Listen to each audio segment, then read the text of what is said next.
What's up, guys? Welcome to another session of Real Estate Updates. This week, we're talking about jobs. Nick, what's happening with jobs? Yeah, so we got to understand that the jobs reports come out every month. Yes.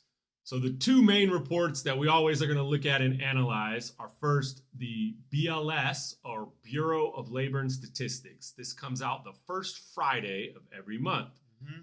The other one we'll look at is the ADP. We know ADP, the big payroll processing provider, and they analyze on the private sector, and that's the first Wednesday before the first Friday.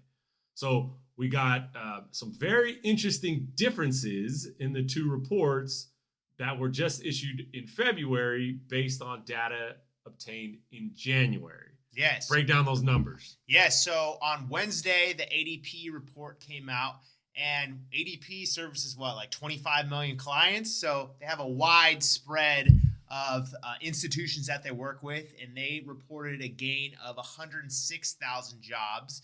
But then on Friday, the BLS came out with their report, and they reported 517,000 job creations, which far, far exceeded the $185,000 expectation. Break it down. I mean, again, so some of the main reasons, right? Well, why we think the BLS report is off is some of this is there's lagging indicators. So it takes into account seasonality, right? And we know that towards the end of every holiday season, there's a lot of jobs created. Mm-hmm. So that's one main thing, that the seasonal component wasn't really factored into into determining what their actual number was.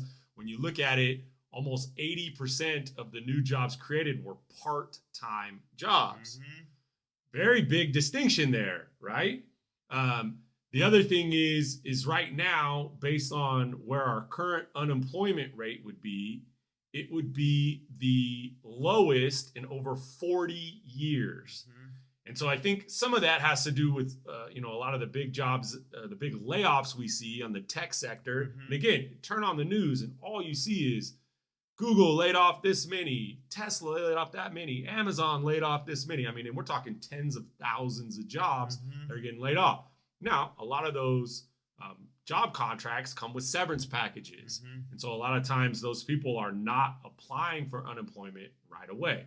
Mm-hmm. But the big question is, does this feel like the best job market in over 40 years? It definitely doesn't to me. And as you guys can probably guess, I'm a little on the younger side. So this is the first, unstable economy that I can remember in my lifetime.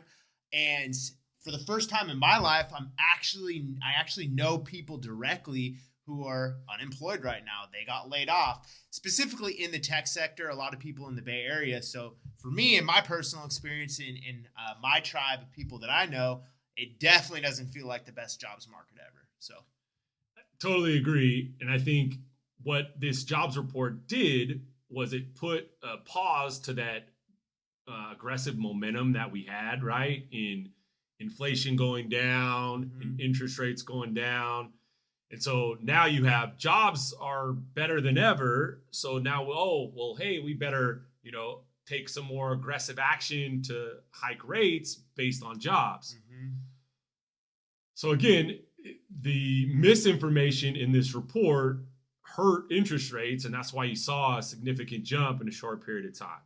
The positive news here is that next week we get another CPI, Consumer Price Index, which should have a lower reading on inflation and get us back in the direction we think that we are eventually headed, right? Which is lower rates going forward.